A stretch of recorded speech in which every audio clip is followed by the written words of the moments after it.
Hello दोस्तों, आप सभी का मेरे YouTube चैनल में स्वागत है। आज हम पढ़ेंगे अध्याय 15 आनुवंशिकी जनकों से संतानों तक, heredity from parents to offsprings का रिवीजन क्लास। तो चलिए हमारे इस टॉपिक में आगे बढ़ते हैं। चैप्टर 15 या अध्याय 15 आनुवंशिकी जनकों से संतानों तक। तो चलिए इस टॉपिक में आगे बढ़ते हैं। तो इस टॉपिक में आगे बढ़ने से पहले चलिए हम लोग आनुवंशिकी के बारे में जान लेते हैं, उसके पश्चात इस टॉपिक में आगे बढ़ेंगे। आनुवंशिकी आनुवंशिकी क्या होता है, तो जिसको इंग्लिश में हेरिडिटी के नाम से भी जाना जाता है। ओके, आनुवंशिकी विज्ञान की वह शाखा है जिसके अंतर्गत पीढ़ी दर पीढ़ी आनुवंशिक लक्षणों का संचरण कैसे होता है इसका अध्ययन करते हैं एवं जीव में पाए जाने वाली विभिन्नता का भी अध्ययन करते हैं। वही क्या कहलाता है? आनुवंशिकी या हेरिडिटी कहलाता है। ओके, तो आप लोग इस प्रकार से भी कह सकते हैं कि जीव विज्ञान की वह शाखा होता है जिसके अंतर्गत आनुवंशिकता तथा जीवों की विभिन्नताओं का अध्ययन किया जाता है, उसको आनुवंशिकी या हेरिडिटी कहते हैं। कि यदि आप इसका शॉर्ट फॉर्म अर्थात इसको छोटे रूप में याद करना चाहते हैं कि आनुवंशिकी या हेरिडिटी क्या होता है, तो आप लोग इस प्रकार से भी कह सकते हैं कि जीवों का लक्षण जीवों के लक्षणों का एक पीढ़ी से दूसरी पीढ़ी में जाने की जो प्रक्रिया होता है वही आनुवंशिकी या हेरिडिटी कहलाता है। अर्थात इस प्रकार से भी याद रख सकते हैं कि जीवों का जो जीवों के लक्षण को एक लक्षण से जो जीवों का लक्षण है वह एक पीढ़ी से दूसरी पीढ़ी में जानना ही आनुवंशिकी या हेरिडिटी कहलाता। ओके, जनकों से संतानों तक, from parents to offsprings. Okay, तो इसमें हम लोग जानेंगे कि जनक अर्थात पिता से किस प्रकार से संतानों में क्या होता है, जो आनुवंशिक जो गुण होता है अर्थात जो लक्षण होता है वह पहुंचता है। अर्थात आनुवंशिकी जनकों से संतानों तक में हम लोग जानेंगे कि जीवों में अर्थात कोई भी गुण होता है वह जनक अर्थात पिता से संतानों तक किस प्रकार से पहुंचता है। ओके, तो चलिए आगे बढ़ते हैं। तो सबसे पहले हम लोगों ने जीवों में समानता एवं विभिन्नता, similarities and dissimilarities in organism, इसके बारे में जाना था कि जीवों में किस प्रकार से समानता एवं विभिन्नता होता है। अर्थात जीव में क्या होता है, कुछ गुण होता है जो क्या होता है पीढ़ी दर पीढ़ी आगे बढ़ता है। तो जीव में पाए जाने वाले उन गुण या उन लक्षण को ही समानता कहते हैं। और विभिन्नता किसे कहते हैं, तो जैसे कि कोई भी लक्षण या कोई भी लक्षण जो पिता में है किंतु उसके संतान में नहीं है, तो वो लक्षण क्या कहलाएगा, उसका विभिन्नता अर्थात वेरिएशन अर्थात डिसिमिलैरिटीज कहलाता है। ओके, तो इसी प्रकार से बताया गया कि जीव में समानता एवं विभिन्नता में हम लोगों ने जाना था कि जीव में पाए जाने वाले जो गुण या फिर जो लक्षण होता है वह संतान में भी होता है तथा जनक में भी होता है, वह समानता होता है। तथा जीव में कुछ ऐसे गुण होता है जो संतान में होता है किंतु जनक में नहीं होता। तो इस प्रकार से जो पाया जाता है जो लक्षण होता है उस प्रकार उसको जीवों में विभिन्नता कहते हैं। ओके, तो चलिए आगे बढ़ते हैं। के पश्चात हम लोगों ने आनुवंशिकी और मेंडल का योगदान के बारे में जाना था, heredity and Mendel's contribution. Okay, तो आप लोग याद रखिएगा कि जो आनुवंशिकी के संबंध में मेंडल का महत्वपूर्ण योगदान था। ओके, तो और इसकी वजह से आप लोग मेंडल को क्या बोला जाता है, आनुवंशिकी का पिता या कहा जाता है। ओके, तो इसको याद रखिएगा कि आनुवंशिकी का पिता या जनक या जन्मदाता किसे कहा जाता है, तो वह मेंडल को आनुवंशिकी का पिता या जन्मदाता या जनक कहा जाता है। ओके, तीनों का मतलब सेम ही होता है, पिता, जनक या फिर जन्मदाता। ओके, तो इसको याद रखिएगा कि आनुवंशिकी का पिता किसे कहा जाता है, तो वह मेंडल को कहा जाता है। क्यों कहा जाता है, तो इसका कारण यह है क्योंकि आनुवंशिकी के संबंध में मेंडल ने महत्वपूर्ण योगदान दिया, इस वजह से आनुवंशिकी का पिता मेंडल को कहा जाता है। ओके, मेंडल ने बहुत सारे क्या किया, कंट्रीब्यूशन किया किसके संबंध में, आनुवंशिक के संबंध में। उन्होंने सन 1856 में शुरू कर पूरे 12 साल तक अपने मठ के बगीचे में मटर के पौधे पर लगभग 10,000 प्रयोग किया और अपना प्रयोग क्या जारी करते रहे। तथा उन्होंने बहुत सारे क्या किया, अवलोकन किया तथा उसके साथ ही कई नियम दिए। ओके, मेंडल के प्रयोग और उनका उद्देश्य। ओके, तो चलिए जानते हैं कि मेंडल का प्रयोग के पीछे उनका उद्देश्य क्या था। ओके, तो मेंडल कोई ऐसा नियम खोजने का प्रयास कर रहे थे कि जो सामान्य रूप से विषम लक्षणों अर्थात अलग अलग लक्षणों यानी मटर के पीले और हरे रंग के बीच बैंगनी और सफेद फूल आदि की आनुवंशिकी के लिए लागू हो सके। ओके, तो मेंडल का जो प्रयोग के पीछे उसका उद्देश्य यह था कि जो विषम लक्षण अर्थात अलग अलग लक्षण प्रदर्शित करने वाले जैसे कि मटर के पीले और हरे रंग के बीच बैंगनी और सफेद फूल आदि की आनुवंशिका के लिए लागू हो सके, इस प्रकार से वह नियम खोज रहे थे।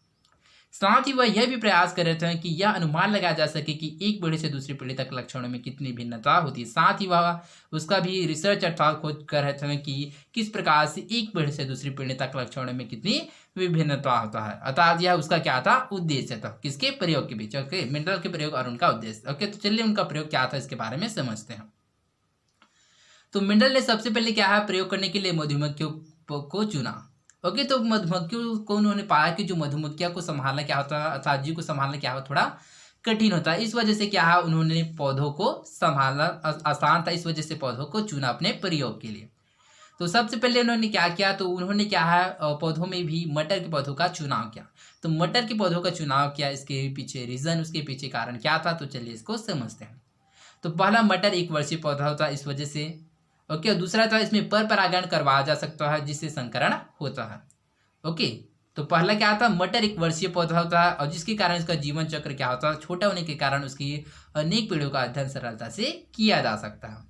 ओके, इसके लिए दूसरा है, इसमें पर परागण करवाया जा सकता है, जिससे संकरण होता है। तीसरा था, सामान्यतः मटर में स्वपरागण एवं निषेचन होता है, जिससे पीढ़ी दर पीढ़ी इसके लक्षण शुद्ध बने रहते हैं। चौथा, इसका पौधा द्विलिंगी होता है, अर्थात जो मटर का जो पौधा होता है वह द्विलिंगी होता है। यदि इसमें से पुमा को हटा दिया जाए तो वह एक लिंग के समान व्यवहार करता है। पांचवें था, संकरण से प्राप्त संकर पौधे पूर्णतः जनन योग्य होता है। और छठवां था, मटर में काफी स्पष्ट विपरीत लक्षण या कंट्रास्टिंग कैरेक्टर होते हैं। अर्थात इस प्रकार से क्या है, मिनरल ने मटर के पौधों का चुनाव किया अपने प्रयोग के लिए। ओके, तो आई होप आप लोगों को समझ में आएगा कि मिनरल के प्रयोग और उनका उद्देश्य क्या था। मिनरल के प्रयोगों के परिणाम, बैगनी व सफेद फूल वाले पौधों के साथ प्रयोग के संदर्भ में। ओके, तो मिनरल के प्रयोग का क्या परिणाम रहा, तो चलिए इसको समझते हैं। तो सबसे पहले क्या किया था, मिनरल ने क्या लिया था, जो मटर के जो पौधे होते हैं, सबसे पहले उन्होंने बैगनी मटर के पौधे लिया, और उसी प्रकार क्या सफेद मटर के पौधे लिए। जब इन दोनों में क्या करवाया, क्रॉस करवाया था, दोनों में क्या करवाया, पर परागण करवाया, तो उन्होंने पाया कि जो फर्स्ट जनरेशन में क्या होगा, जो फर्स्ट जनरेशन में जो F1 अर्थात जो प्रथम पीढ़ी में जितने भी जो पौधे बने, वो उसका जो रंग था वो क्या था, बैगनी था। अर्थात जो फर्स्ट जनरेशन में जितने भी पौधे के जो बीज मिले क्या था, बैगनी वाला था। ओके, किंतु जब उन्होंने उसका क्रॉस अर्थात उनका पर परागण और करवाया था सेकंड जनरेशन में अर्थात दूसरी पीढ़ी में, तो उन्होंने पाया था कि बैगनी रंग वाले मटर के पौधे के साथ साथ सफ़ेद रंग के जो मटर के पौधे भी प्राप्त हुए, अर्थात उसका जो रेशियो हुआ 3:1 प्राप्त हुआ था। किसमें, सेकंड जनरेशन अर्थात दूसरी पीढ़ी में। ओके, तो मिनरल ने यह निष्कर्ष निकाला था कि दो विपरीत गुण था, दो अलग अलग गुणों, जैसे कि फूलों के बैगनी और जैसे कि बैगनी फूलों के और सफ़ेद फूलों के, अर्थात जो बैगनी मटर के फूल एवं जो सफ़ेद मटर के फूल है, उनमें पाया था कि एक हावी होता है और दूसरा दब्बू होता है। हावी गुण को क्या कहते हैं, प्रभावी या फिर डोमिनेंट कहते हैं, और दब्बू गुण को उन्होंने अप्रभावी या रिसेसिव कहा।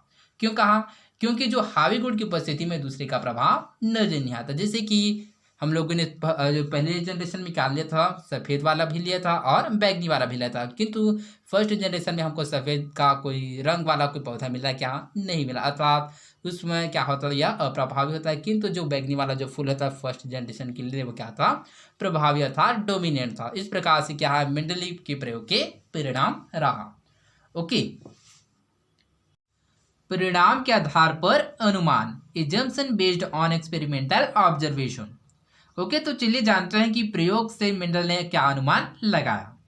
पहला, प्रत्येक लक्षण को दर्शाने के लिए दो कारक या फैक्टर होते हैं। ओके, तो प्रत्येक लक्षण को दर्शाने के लिए कितने फैक्टर या कारक होते हैं, तो वो है दो कारक। दूसरा, प्रजनन के दौरान हर जनक के दो कारकों में से एक कारक संतान को मिलता है, इस प्रकार संतान में कारकों का एक नया जोड़ा बनता है। अर्थात इस प्रकार से क्या है, दो जनक अर्थात जो लैंगिक प्रजनन होता है, इसमें क्या होता है, दो जनक भाग लेते हैं, तो उसमें से एक कारक को किसको मिलता है, जो बनने वाला संतान है। इस प्रकार से जो संतान में कारकों का एक नया जोड़ा बनता है। तीसरा, विपरीत गुणों के दो जोड़ी कारकों में से एक प्रभावी और दूसरा अप्रभावी होता है। ओके, तो जैसे कि हम लोगों ने मिनरल की प्रयोग के परिणाम में जाना था कि जो गुलाबी कलर के, जो गुलाबी रंग के क्या होता है, जो गुलाबी रंग के मटर के पौधे होते हैं क्या होता है, प्रभावी, वो डोमिनेंट होता है, और जो सफ़ेद रंग के मटर के पौधे होते हैं क्या होता है, वह दब्बू होता है, अर्थात वो क्या होता है, वह अप्रभावी या रिसेसिव होता है। ओके, तो इस प्रकार से परिणाम के आधार पर अनुमान था, अर्थात इस प्रकार से प्रयोगों से मिनरल के अनुमान लगाया गया। ओके, तो चलिए आगे बढ़ते हैं।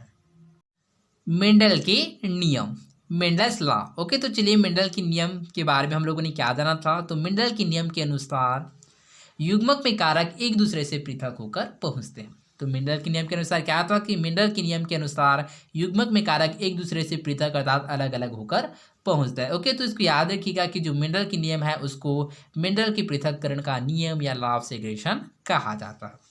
ओके, तो आई होप आप लोगों को समझ आया होगा कि मेंडल के नियम क्या होता है। तो युग्मक में कारक एक दूसरे से पृथक होकर पहुंचते हैं, इस नियम को ही मेंडल के नियम कहते हैं। साथ ही इस मेंडल के नियम को मेंडल के पृथक्करण का नियम या लॉ ऑफ सेग्रेगेशन भी कहा जाता है। ओके, इसके पश्चात हम लोगों ने मानव में मेंडलीय नियम अनुसार आनुवंशिक human inheritance on the basis of Mendel's laws इसके बारे में जाना था। ओके, तो जैसे कि हम लोगों ने क्रियाकलाप एक में जाना था कि किस प्रकार से जो लक्षण होता है वह जो जनक पीढ़ी से क्या संतान पीढ़ी तक पहुंचता है, ठीक पहुंचता है, इसके बारे में हम लोगों ने जाना था।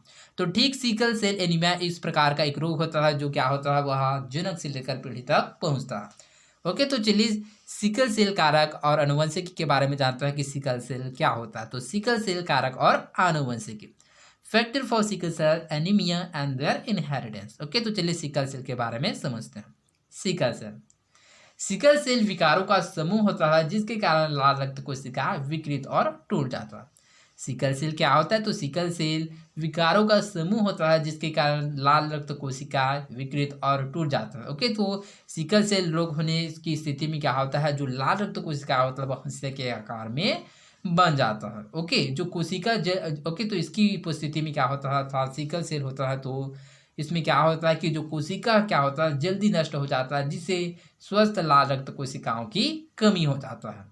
ओके, तो आई होप आप लोगों को समझ आएगा कि सिकल सेल क्या होता है। तो सिकल सेल विकारों का समूह होता है जिसके कारण लाल रक्त कोशिका विकृत और टूट जाता है। इसकी उपस्थिति से क्या होता है, लाल रक्त कोशिका हिस्से के आकार में बन जाता है जिसके कारण जो कोशिका है वह जल्दी नष्ट हो जाता है जिससे जो स्वस्थ लाल रक्त कोशिका की कमी हो जाता है।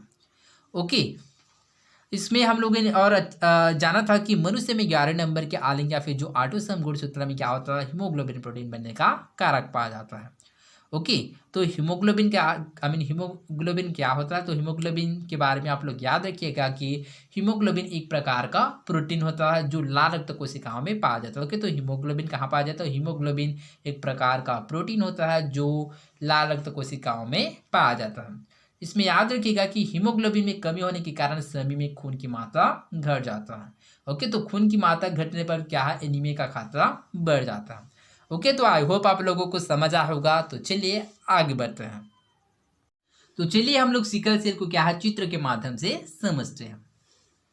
चित्र 3, मनुष्य में सिकल सेल लक्षण की आनुवंशिकी। ओके, तो जैसे कि आप लोग इस चित्र में देख सकते हैं, अनअफेक्टेड कैरियर फादर, अप्रभावित वाहक पिता, अनअफेक्टेड कैरियर मदर, अप्रभावित वाहक माता। क्या है, जनक पीढ़ी है और ये है संतान पीढ़ी, ऑफस्प्रिंग्स। ओके, तो जैसे कि हम लोग देख सकते हैं कि यहाँ पर अप्रभावित वाहक पिता में भी 2 कारक है, कैपिटल आर और स्मॉल आर। ठीक इसी प्रकार अप्रभावित वाहक माता में क्या है, 2 कारक, कैपिटल आर और स्मॉल आर है। ओके, तो जब वाहक पिता की क्या है, जो कैपिटल आर क्या है, वाहक माता की कैपिटल आर से मिलता है तो जो बनने वाला संतान होगा वो क्या होगा, सामान्य होगा। ओके, तो सामान्य इस स्थिति में क्या होता है, तो इस स्थिति में सामान्य हीमोग्लोबिन प्रोटीन व लाल रक्त कोशिका बनता है, अर्थात इस स्थिति में जो बनने वाला जो संतान होगा वह सामान्य होगा। ओके, यदि वाहक मात्रा की जो कैपिटल आर जो कारक है वह वाहक पिता की स्मॉल आर से मिलता है तो जो बनने वाला जो संतान होगा वह वाहक होगा। ठीक इसी प्रकार जो वाहक पिता की जो कैपिटल आर है वह वाहक मात्रा के स्मॉल आर से मिलेगा तो जो बनने वाला कारक होगा, जो बनने वाला जो संतान होगा वह वाहक होगा। अर्थात वाहक अर्थात यहाँ पर क्या हो रहा है, तो यहाँ पर यह हो रहा है कि वह सिकल सेल का वाहन करेगा, अर्थात वह सिकल सेल को क्या है, एक पीढ़ी से दूसरी पीढ़ी में स्थानांतरित करेगा। इस वजह से यहाँ पर ये जो दोनों है वह वाहक। ओके, चौथा है यहाँ पर जो यदि वाहक पिता के स्मॉल आर वाहक माता के स्मॉल आर से मिलेगा तो जो बनने वाला जो संतान होगा वह रोगी होगा। ओके, तो जैसे कि आप लोग देख सकते हैं कि रोगी होगा तो इस स्थिति में क्या होगा, तो इस स्थिति में क्या होगा कि जो हीमोग्लोबिन की जो संरचना उसमें अंतर होगा, अर्थात हीमोग्लोबिन की जो संरचना उसमें परिवर्तन होगा जिससे रक्त कोशिकाएं हस्याकार हो जाता है।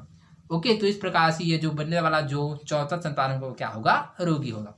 तो इस प्रकार से हम लोग समझ सकते हैं कि जैसे कि चित्र 3 में दिखाया गया मनुष्य में सिकल सेल लक्षण की आनुवंशिकी। यदि अप्रभावित वाहक पिता एवं अप्रभावित वाहक माता क्या यदि चार संतान होगा तो उसमें क्या है, उसमें के जो पहला संतान होगा वह सामान्य होगा। यदि आर आर मिलेगा तो यदि आर और स्मॉल आर एवं आर और स्मॉल आर मिलेगा तो वह 2 वाहक होगा एवं 4 में से 1 रोगी होगा। अर्थात उसका जो यदि 4 संतान होगा तो 4 में से 1 सामान्य होगा, 4 में से 2 क्या होगा, वाहक होगा एवं 4 में से 1 रोगी होगा। ओके, तो आई होप आप लोगों को समझ आया होगा। तो चलिए आगे बढ़ते हैं। इसके साथ ही हम लोगों ने मनुष्य में लिंग निर्धारण सेक्स डिटर्मिनेशन इन ह्यूमन के बारे में जाना था कि जो मनुष्य में लिंग का निर्धारण किस प्रकार से होता है। ओके, तो मनुष्य में लिंग निर्धारण अर्थात इसमें हम लोगों ने जाना था कि मनुष्य में जो बनने वाला जो संतति होता होगा वो नर होगा या फिर मादा होगा। तो चलिए इसको हम लोग चित्र के माध्यम से समझते हैं। जैसे कि हम लोग चित्र से समझ सकते हैं, चित्र 4 मनुष्य में लिंग निर्धारण सेक्स डिटर्मिनेशन इन ह्यूमन। जैसे कि हम लोग देख सकते हैं यहाँ पर नर और मादा प्रदर्शित किया गया है। जैसे कि यहाँ पर दिखाया गया है युग्मक या जेमेट है, जहाँ पर जो नर का होता है वह XY, उसका जो शुक्राणु का जो गुणसूत्र क्या होता है वह XY होता है। इस वजह से यहाँ पर XY प्रदर्शित किया गया है। और मादा में जो अंडाणु होता है वह XX होता है, इस वजह से यहाँ पर XX डिनोट किया गया है। ओके, तो यहाँ पर ये दोनों इंट्रैक्शन करके क्या बनाता है, युग्मनज जायगोट बनाता है तथा यहाँ पर जो संतान उसके पास 4 ऑफस्प्रिंग इस प्रकार से प्रदर्शित किया गया। तो चलिए इसको समझते हैं। जैसे कि जो मादा का जो क्या होता है, जो X गुणसूत्र होता है वह नर के X गुणसूत्र से मिलेगा तो जो बनने वाला जो संतति होगा वो क्या होगा, मादा होगा। ठीक इसी प्रकार क्या है, नर के जो X गुणसूत्र है मादा के X गुणसूत्र से मिलेगा तो जो बनने वाला जो संतति होगा वो मादा होगा। ओके, जैसे कि आप लोग इस इमेज में देख सकते हैं। किंतु यदि नर का जो Y गुणसूत्र है वह मादा के X गुणसूत्र से मिलेगा तो जो बनने वाला जो संतति होगा नर होगा। ठीक इसी प्रकार जो नर के जो Y गुणसूत्र है वह मादा के X गुणसूत्र से मिलेगा तो जो बनने वाला जो संतति होगा वह नर होगा। ओके, तो जैसे कि आप लोग इस चित्र के माध्यम से समझ सकते हैं। ओके, तो और इसमें याद रखिएगा कि जो नर एवं मादा बनने की जो प्रोबेबिलिटी जो संभावना होता है वह 50% होता है। वह नर भी बन सकता है एवं मादा भी बन सकता है। ओके, तो इसमें आप लोग याद रखिएगा, इसमें कोई जिम्मेदार नहीं होता कि जो बनने वाला जो संतति होगा वह नर होगा या मादा होगा। यह एक संयोग की बात होती है। ओके, तो आई होप आप लोगों को समझ आया होगा। इसके पश्चात हम लोगों ने जन को से संतान कारक से जीन तक parent to offsprings factors to जिस, अर्थात इसमें हम लोगों ने क्या है, जीन के बारे में समझा था कि जीन क्या होता है। ओके, तो चलिए हम लोग और अच्छे से समझते हैं कि जीन किसे कहते हैं, फिर जैसे कि GENES अर्थात जीन। ओके, यही क्या है, जीन यहाँ पर प्रदर्शित किया गया है। तो चलिए जीन के बारे में समझते हैं कि जीन क्या होता है। तो जीन के संबंध में आप लोग याद रखिएगा कि जीन आनुवंशिकता की सबसे छोटी इकाई है। ओके, तो जीन क्या होता है, आनुवंशिकता की सबसे छोटी इकाई है और जीन के द्वारा ही माता पिता के लक्षण है वह संतानों तक पहुंचता है। तो जीन क्या होता है, तो जीन के संबंध में आप लोग याद रखिएगा कि जीन आनुवंशिकता की सबसे छोटी इकाई है एवं जीन के द्वारा ही माता पिता के लक्षण संतानों तक पहुंचता है। ओके, इसके साथ ही हम लोगों ने DNA के बारे में जाना था कि DNA क्या होता है। तो DNA क्या होता है, तो DNA का जो पूरा नाम मतलब डीऑक्सीराइबोन्यूक्लिक एसिड होता है। यहाँ पर मैंने लिखा था डीऑक्सीराइबोन्यूक्लिक एसिड। ओके, जिसको हिंदी में डीऑक्सीराइबोन्यूक्लिक अम्ल भी बोला जाता है। ओके, तो DNA क्या होता है, तो इसके संबंध में आप लोग याद रखिएगा कि जीवित कोशिकाओं के गुणसूत्र में पाए जाने वाले तंतुओं अणु को ही क्या कहता है, DNA कहा जाता है। तो DNA किसे कहता है, तो इसके संबंध में याद रखिएगा जीवित कोशिकाओं के गुणसूत्रों में पाए जाने वाले तंतुनुमा अणु को ही DNA कहा जाता है। ओके, तो DNA अणु की संरचना घुमावदार श्रेणी की तरह होता है। तो आई होप आप लोगों को समझ आया होगा। तो आज के लिए बस इतना ही, मिलते हैं अगले वीडियो में। धन्यवाद।